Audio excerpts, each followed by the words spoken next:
Government of India ने कहा हम आपको सू करेंगे, जिन मैगजीन ने, जिन जर्नल्स ने ये छापा, गवर्नमेंट ऑफ इंडिया ने कहा हम आपको कोर्ट में ले जाएंगे। कहां ले गए? कोर्ट में ले जाते ना, कोर्ट में, तभी तो पता चलता। वो जानते थे कि हमने भी वही काम किया जो आज चाइना कर रहा था, कि जो हेल्थ के नाम पे जो सब स्टैंडर्ड चीजें, मेडिसिन खरीदी गई, क्या उस पे कभी कोई इंक्वायरी होगी? जो वेंटिलेटर्स थे ही नहीं, वो वेंटिलेटर्स आ गए। जो मेडिसिन जो यूज हुई, जो मारे गए लोग, जो कैद करके मारे गए, क्या उस पे कभी इंक्वायरी होगी? That is the biggest question. Actual जो ड्राफ्ट कॉन्स्टिट्यूशन में ये आर्टिकल था वो 38 के अंडर था, और इसका डिबेट जो कॉन्स्टिट्यूशन असेंबली में हुआ वो 23 एंड 24 नवंबर को हुआ था। और जो ये कॉन्स्टिट्यूशन का आर्टिकल था, मैं आपको थोड़ा सा पढ़ के सुनाऊंगा, कुछ लोगों के लिए बड़ा सरप्राइज होगा। सभी लोगों ने सुना, the state shall regard the raising of the level of nutrition standard of living of its people and the improvement of public health as among the primary duties। State का ये प्राइमरी ड्यूटी होगा कि public health और nutrition के level को uplift करना। इसके साथ ही एक चीज़ और जोड़ी गई थी कि state shall Endeavour the bring about the prohibition of consumption, यानी कि जो भी इलिसिट ड्रग्स, एल्कोहल और जो ड्रग्स आता है उसको रोकने के लिए इसमें प्रोविज़न है। But what government has done, और इंटरेस्टिंग पार्ट ये था कि जब ये आर्टिकल, जो ड्राफ्ट आर्टिकल था, उसमें एक टर्म यूज हुआ था जो ड्राफ्ट में था, ड्राफ्ट आर्टिकल 38, जो क्या कहता है कि it is imposed an obligation on the state to improve public health, nutrition and standard of living. I think ये जो ऑब्लिगेशन टर्म है, इसको मेन कॉन्स्टिट्यूशन से इसको हटाया गया। अब ये षड्यंत्र पूर्वक हुआ या क्या था, तो संविधान सभा में ही जब ये फाइनल ड्राफ्ट आया तो ये ऑब्लिगेशन वर्ड हटा। और हम लोगों ने प्रीवियस डिबेट्स में बहुत सारी जगह किया कि आप चैप्टर 3 और 4 में, जो चैप्टर 3 और 3 है particularly directive principle of the state, उसमें जो स्टेट का मतलब है वो सिर्फ स्टेट गवर्नमेंट नहीं है, उसमें सेंट्रल गवर्नमेंट से लेके ग्राम सभा तक सारी गवर्नमेंट को इंक्लूड किया गया है। तो ये कह देना कि स्टेट राइट्स है वो सही नहीं है। इंटरेस्टिंग फैक्ट्स जो मैं बताना चाहता हूँ वो ये था कि यहाँ पर जब ये आर्टिकल डिबेट हो रहा था तो 2 मेंबर्स ने इस पे एक अमेंडमेंट मूव किए, और वो अमेंडमेंट क्या थे? एक तो ये था कि उस मेंबर ने ये कहा, एक मेंबर ने, कि हमको अल्कोहल का यूज और ड्रग्स जो है इसको रोक देना चाहिए। तो डॉक्टर अंबेडकर बिल्कुल एग्री करते हैं इससे, लेकिन उसी में जो कॉन्स्टिट्यूएंट असेंबली के एक शेड्यूल्ड ट्राइब मेंबर ने यह सवाल उठा दिया कि अगर हम अल्कोहल को पूरी तरह से प्रोहिबिट कर देंगे तो हमारे कुछ कस्टम्स हैं या हमारे जो कुछ अनुसूचित जो क्षेत्र हैं, यानी कि एक्सक्लूडेड और पार्शली एक्सक्लूडेड एरियाज थे भारत में, और आप लोगों को शायद पता हो, बहुत आई डोंट नो कितने लोगों को पता है कि आदिवासियों यानी कि शेड्यूल्ड ट्राइब्स को जो इंडिपेंडेंस था, भारत की इंडिपेंडेंस से 100 साल पहले अंग्रेजों ने दे दिया था। यानी कि जो पहला जो आज़ादी का आंदोलन था वो आदिवासियों ने 100 साल पहले जीत लिया था। तो उन लोगों ने ये कहा, तो बाबा साहब ने इसके रिप्लाई में कहा कि एक्सक्लूडेड और पार्शली एक्सक्लूडेड एरियाज में तो आपको अनुसूची 5 और 6 में ऑलरेडी एग्जम्पशन है, तो ये तो स्टेट के ऊपर जिम्मेदारी है कि ये इसको लागू करे उन एरियाज में या न करें। मैं इस डिबेट को थोड़ा अलग डायरेक्शन में ले जाना चाहता हूं। मैं कल जब आ रहा था और पहली बार इतना लॉन्ग जर्नी किया ट्रेन में, तो मैं ये सोच रहा था, इनफैक्ट पहले कई बार मैंने कहा कि इतना ज़्यादा फंडामेंटल राइट्स का वायलेशन होता है, और फंडामेंटल राइट्स की अगर बात करता हूं तो सबसे इंपॉर्टेंट जो फंडामेंटल राइट है आर्टिकल 21, जो इसमें सब्जेक्ट में भी है, right of life, liberty of life. अगर जिंदगी में अगर आप जीना चाहते हैं तो जीने के लिए सबसे इंपॉर्टेंट चीज क्या है? शरीर का निरोग होना, और अगर आप बीमार पड़ जाएं खुदा ना खास्ते तो उसका इलाज होना। अभी भी इस देश में यह डिबेट बहुत सालों से चल रही है कि health is a fundamental right और नॉट। मुझे यह बता दीजिए कि अगर हेल्थ को रोक दिया जाए, यहां हेल्थ, मैं सर्विस की बात कर रहा हूं, पब्लिक हेल्थ तो बहुत दूर की बात है, अगर हेल्थ को रोक दिया जाए, जो ट्रीटमेंट को रोक दिया जाए, तो कितने हजारों लोग मर जाते हैं। अगर मैं आपसे कहूं कि 1 मिलियन बच्चे सिर्फ प्रिवेंटिव डिसीजेस की वजह से इस देश में मरते, यानी कि 10 लाख बच्चे हर साल मर जाते हैं, और यह डाटा है 2014 में यूनिसेफ का रिपोर्ट है, उसमें कैटेगराइजेशन है कि इतने परसेंट एससी है, इतने परसेंट ओबीसी है, इतने परसेंट माइनॉरिटीज है, इतने परसेंट जो है वो रूरल एरियाज के लोग हैं। रूरल एरियाज में उस रिपोर्ट में क्लियरली ये लिखा है रूरल एरियाज के लोग हैं। उन रूरल एरियाज में जब मैंने क्वेश्चन किया इस रिपोर्ट के वन ऑफ द राइटर, जो कि इस समय नीति आयोग के मेंबर हैं, प्रोफेसर बी के पॉल से, कि सर ये रूरल एरियाज में जो बच्चे मर रहे हैं, क्या उसमें एससी, एसटी, ओबीसी और अदर्स के अलावा भी है क्या? देन ही आस्क्ड, कुलदीप ये क्वेश्चन क्यों पूछ रहे हो? Anyway, he got the award for that and he is a member.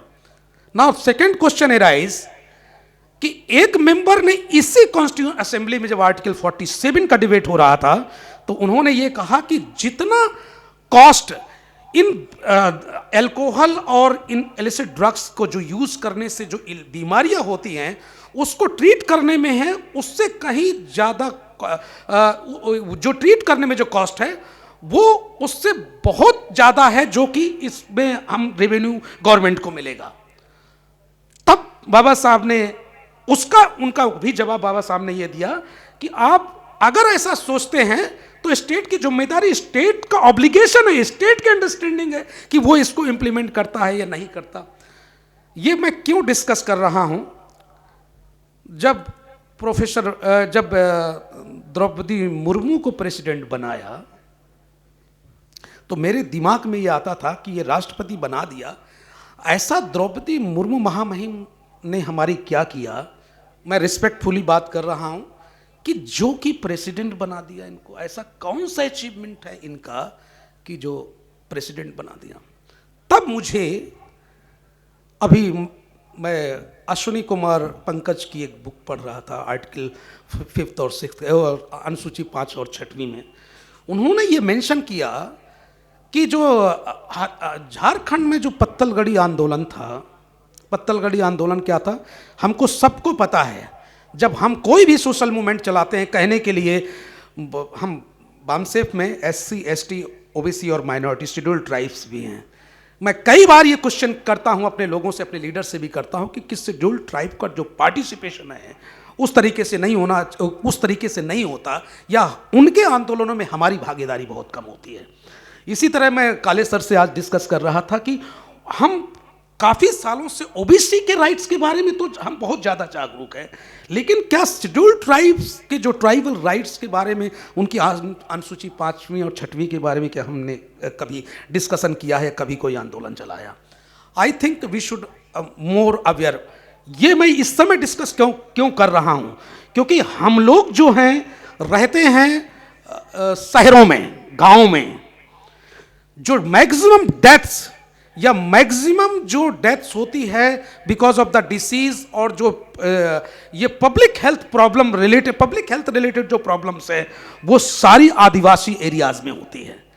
तो आदिवासियों को, हमको तो हेल्थ एक्सेस कुछ थोड़ा बहुत है, आप मुंबई में रह रहे हैं, आप प्राइमरी हेल्थ सेंटर है, सेकेंडरी हेल्थ सेंटर है, लेकिन what about those schedule tribes people? उनके पास कुछ नहीं है। इसीलिए, और उस समय मैं ये कह सकता हूं कि पत्तलगड़ी आंदोलन में क्या किया आदिवासियों ने, उन्होंने सिर्फ कॉन्स्टिट्यूशन की कुछ चीजों को पत्रों में लिख के लगा दिया अपने एरियाज में, 3-4 डिस्ट्रिक्ट में, और वो इतना बड़ा आंदोलन बना, और उसको आंदोलन को सपोर्ट ना करने के लिए, उसको नलीफाई करने के लिए ये आरएसएस ने हमारी महामहिम को ये ओहदा प्रोवाइड किया। ये आरएसएस की चाल थी। शायद ये जवाब जो मैं बहुत दिनों से मांग रहा था, इसका जवाब मुझे मिला। ऐसा क्यों है कि अभी दो चीजें घटनाएं हुई, कोविड चाइना में और यहां शराब से मौतें बिहार में। बिहार का चीफ मिनिस्टर कहता है कंपनसेशन नहीं देंगे, ये नहीं देंगे। ठीक है, मत दो, कौन बोल रहा है? आपकी शराबबंदी है, आपका स्टेट का मामला है। लेकिन उससे से भी बड़ा सवाल है कि अगर झारखंड और बिहार के बहुत सारे एरियाज अगर अनुसूची 5 में आते हैं तो उनको क्या आपने उनके राइट्स दिए? आदिवासियों को राइट्स दिए? क्योंकि ज्यादातर मौतें जो छत्तीसगढ़, बिहार, झारखंड में जो मौतें होती हैं वो ट्राइबल एरियाज में या शेड्यूल्ड कास्ट की जो बस्तियां हैं या गांव में वहां पर होती हैं। तो that is the question. Another thing is, जैसे चाइना में मैं 2013 की याद दिलाता चलूं क्योंकि इम्पा का वो इंसेप्शन ईयर था। लखनऊ के अधिवेशन में मैंने एक चीज कोट की थी, अमर्त्य सेन का आर्टिकल कोट किया था।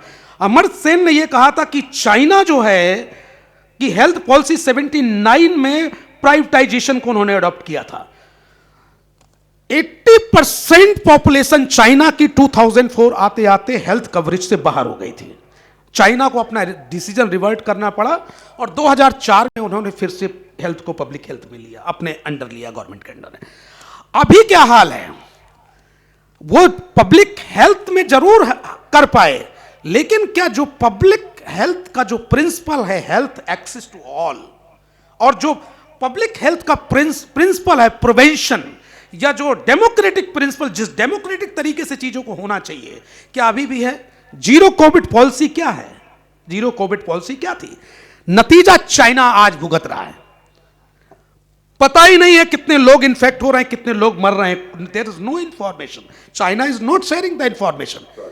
इंडिया में जब ये कहा, WHO ने एक्सेप्ट किया कि इंडिया का जो डेथ है 4 to 5 million people has died because of the Covid, तब बहुत ज्यादा ह्यू एंड क्राई हुआ। गवर्नमेंट ऑफ इंडिया ने कहा हम आपको सू करेंगे। जिन मैगजीन ने, जिन जर्नल्स ने ये छापा, गवर्नमेंट ऑफ इंडिया ने कहा हम आपको कोर्ट में ले जाएंगे।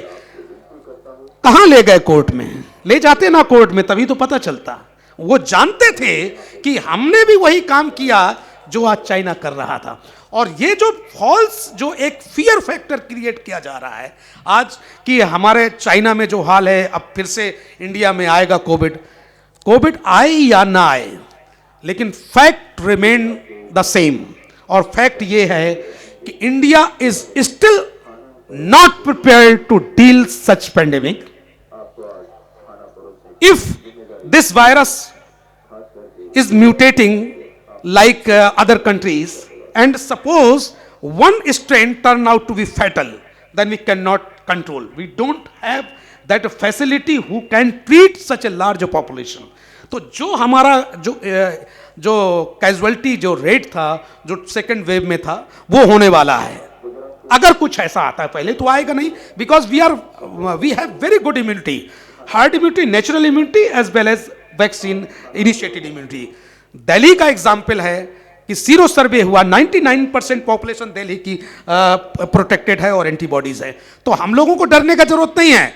लेकिन सबसे बड़ी बात है कि जो हेल्थ के नाम पे जो सब स्टैंडर्ड चीजें, मेडिसिन खरीदी गई, क्या उस पे कभी कोई इंक्वायरी होगी? जो वेंटिलेटर्स थे ही नहीं, वो वेंटिलेटर्स आ गए। जो मेडिसिन जो यूज हुई, जो मारे गए लोग, जो कैद करके मारे गए, क्या उस पर कभी इंक्वायरी होगी? That is the biggest question. Thank you very much for listening.